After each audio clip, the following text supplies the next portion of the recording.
How's it going, guys? It's a final render here, and welcome to a very special Fallout 4 building video. Well, I suppose every Fallout 4 building video is special, but this one in particular.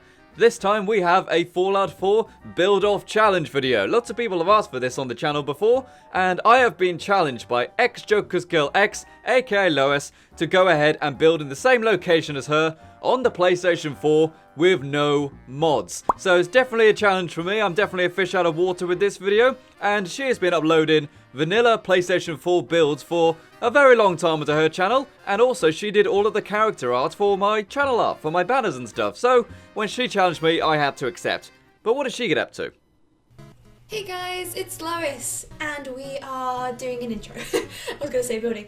Fucking hell, mate. I can't do it. I can't do it, mate. I can't do the intros.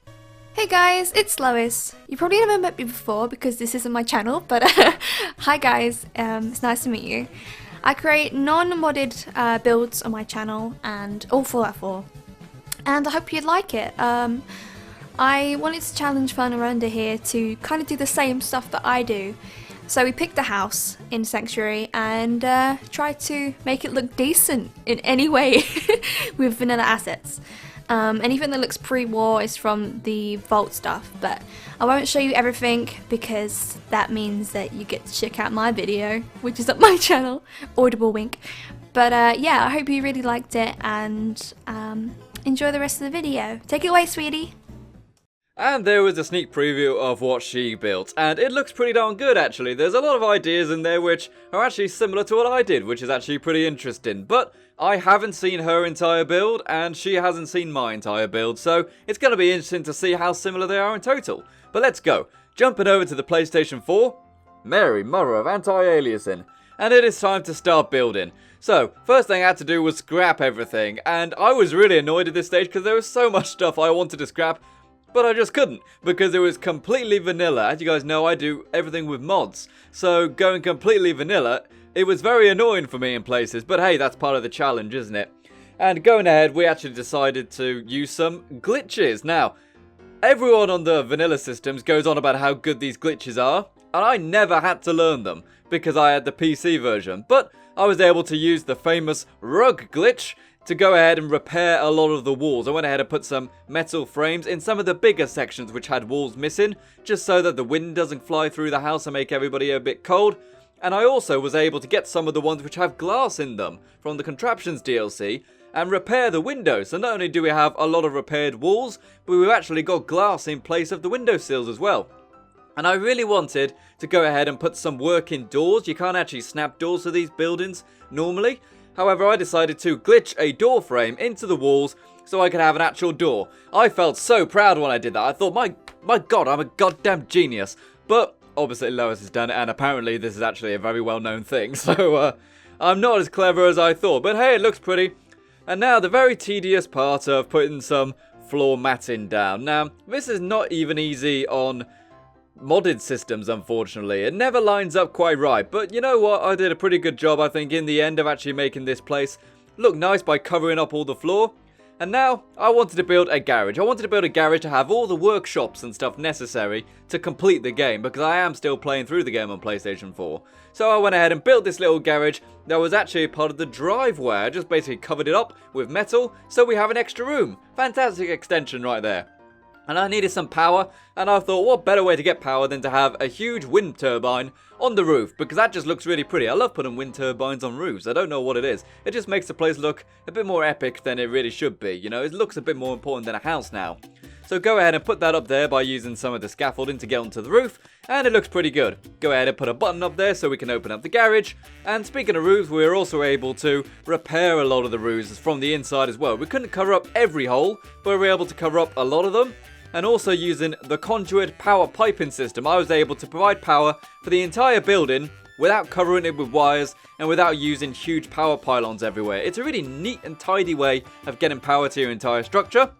And now it's time to decorate. Unfortunately, I lost a lot of the footage when doing this decorating. You'll notice a lot of the footage is sped up, and that's because I had to recover it afterwards, and that's just how it came out. So I'm sorry about that, people. But anyways, Building up the actual main area, we have got kind of a sitting area, and we've also got a dining and kitchen preparation area in the same room. Kind of feels like a bungalow. Well, it is a bungalow, isn't it? There's no upstairs. Until now, of course. And I was able to go ahead and get some of these really cool lights, which I'd completely forgotten were in the game, because I think I modded them out accidentally. And they look really good, and they really fit the location well. And now going on to the garage, I spent a lot of time on decorating the garage, actually, because as a player, I'm probably going to be spending much more time in the garage than I am anywhere else in the build. You know what I mean? Because this has got all of the workstations, it's got the storage, it's got the weapon racks, it's got everything. So, if I'm in Sanctuary Hills, I'll probably just come up to this place, walk into the garage, and then leave. And I just wanted to kind of fill this place with junk and make it look like it's been a really busy place, but also keep it practical. So I've just got one little walkway going all the way up the middle so that you can easily access any of the workstations you want with minimal effort. And also it looks kind of nice as well. Since it looks confined, it really does feel like someone who's really hard at work is here. You know, they've just kind of scavenged everything and put it all into the one safe place they have got in order to try to protect everything that they need in order to, well, not beat the game, but to survive in this case. And I really like the fact that we got the power armor at the end. It kind of looks like a little statue at the end of the garage. Go ahead and throw up some weapons on the weapon racks. And now we have a finished garage. As I said, you know, I'll probably be spending more time in there than anywhere else. Maybe it's a man cave thing, I don't know. But anyways, going into the garden now, I actually went ahead and repaired all of the white picket fences. I actually had to go and find all of the picket fence magazines in order to go ahead and do this build. That took forever. And we got a trophy, fancy that. And the cool thing about going ahead and doing the garden area is that it feels very different to, say, the garage and the inside area.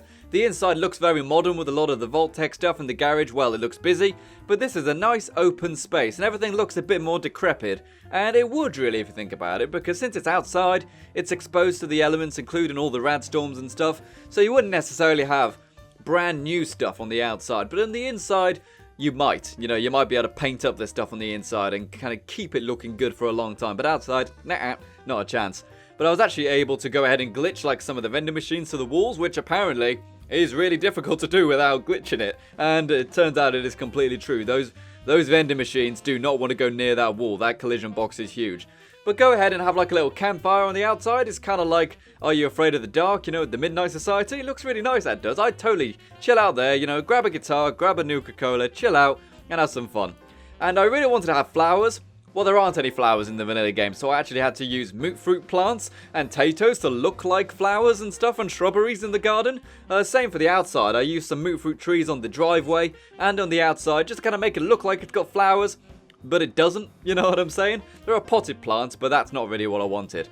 And here we go with the finished build. It looks quite nice, actually. There is a lot of stuff I could have done in hindsight, you know, after looking at some other videos and also seeing Lois's video now. I think I could have done an awful lot more, but I'm still pretty proud of it for what I did. You know, I'm not used to doing stuff with vanilla. The garage looks really, really good. I'm really proud of that. Using the moot fruit plants really does kind of cement it in the world of Fallout, but still give it the kind of flowery look I wanted. The garden looks really, really nice, actually. It doesn't look perfect. It does look like it's kind of thrown together, but it still has a lot of open space, and it has all the different sections to go ahead and do what you want. It's got the sitting area, it's got the workout area, it's got the games area, it's got the little food area at the top with the barbecue. So it kind of does fit a lot of roles, and I think a lot of people would spend a lot more time outside in Fallout 4 than they would in normal modern day society, because since there's holes in the walls and stuff, you might as well be outside, you know, if you want to, especially since Sanctuary is very much a community place, I feel. Taking a closer look at the garage now, we can see that it actually starts to resemble a trophy room in a way. We got lots of stuff on display, as well as having all of the storage we need to go ahead and use this place effectively as a workshop. And taking a closer look at the inside, which you guys haven't seen because I lost a lot of footage, unfortunately, we have got the living room area here. I really like it. It's got an awful lot of signs on the walls and stuff to make it look really, really nice. And I do like the dimly lit look to it. However, Lois actually did do the wooden floors. I wish I'd done that rather than the black rubber floor, because it actually makes it look a bit warmer with the wood. It probably would have been easier to build as well, if I'm completely honest. But I really like the look on the walls and stuff, and we've got everything we need, a lot of space, and it feels very welcoming. It feels like you can fit a lot of people in that room, and everyone has a place to sit down, everyone has something to do, which is really nice. Got a very basic toilet and shower area with a barber shop in there, so we can go ahead and change our appearance. and going ahead to look at the bedroom area. This is a really nice room inside the building. We have got lots of desk space and lots of storage to store clothes and go ahead and do some work. We've got a computer terminal connecting to all the electrics in the building so we can control everything from the inside. So we can shut the garage, for example, from the inside if someone tries to break in. And of course a TV so we can watch nothing. And there we go. We have now got the fantastic build done. This was done completely with vanilla assets on the PlayStation 4. And I've got to say, I've learned an awful lot about building by doing this. A lot of the PlayStation 4 guys, I feel your pain. But it's all been a very good challenge and it's been great fun. So everyone, remember to check out all the cool Patreon people in the description of this video.